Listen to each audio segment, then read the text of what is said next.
আপনার পেটে কি ডান দিকে ব্যথা হচ্ছে? যদি হয়, এই ব্যথাকে একদম অবহেলা করবেন না। এটা কিন্তু অ্যাপেন্ডিসাইটিসের ব্যথা হতে পারে। নমস্কার, আমি doctor Shirshendu Saha, consultant laparoscopic and general surgeon.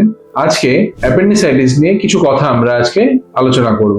Appendix অর্গানটা হলো আমাদের পেটের ডান দিকে থাকে। এটা একটি এন্ড অর্গান। এই অ্যাপেন্ডিক্সে যদি কখনো প্রদাহ বা ইনফ্লামেশন হয়, তাহলে সেটাকে বলে অ্যাপেন্ডিসাইটিস।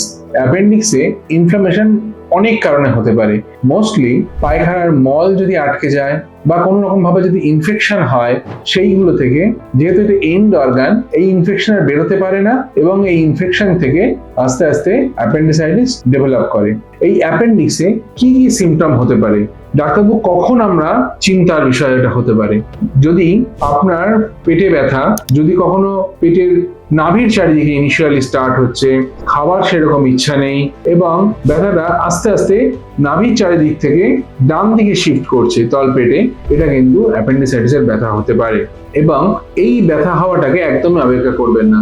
ইনিশিয়াল স্টেজে যদি অ্যাপেন্ডিসাইটিস ধরা পড়ে, তার চিকিৎসা অনেক ইজি এবং এই অ্যাপেন্ডিসাইটিস কেবলমাত্র অপারেশনের মাধ্যমে ঠিক করা যায়। কিন্তু এই অ্যাপেন্ডিক্সকে যদি আপনি অবজ্ঞা করে ফেলে রাখেন, তাহলে কিন্তু অনেক সময় অ্যাপেন্ডিসাইটিস পারফোরেশন করে যায় বা বাস্ট করে। সেক্ষেত্রে কিন্তু খুব জীবনহানির বিষয় হতে পারে। অ্যাপেন্ডিসাইটিসকে সুতরাং একদম অবজ্ঞা করবেন না।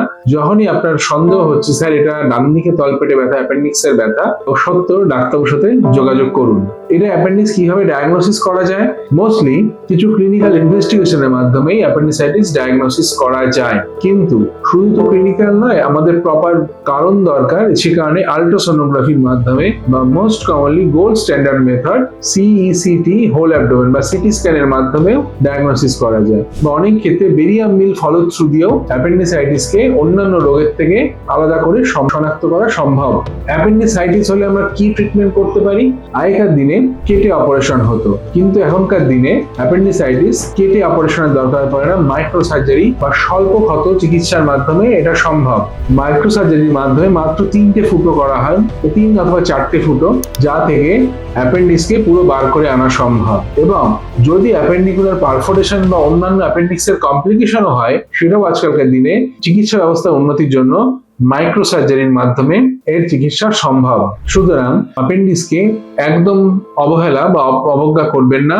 যদি আপনার কখনো মনে হয় যে ডাক্তারবাবু আমার এই ডান দিকে তলপেটে ব্যথাটা অ্যাপেন্ডিক্স হতে পারে, সত্ত্বেও আমাদের সাথে যোগাযোগ করুন। আমরা আপনার সব অ্যাপেন্ডিক্স রিলেটেড সব প্রবলেমের উত্তর দেওয়ার জন্য আমরা রেডি আছি। নমস্কার।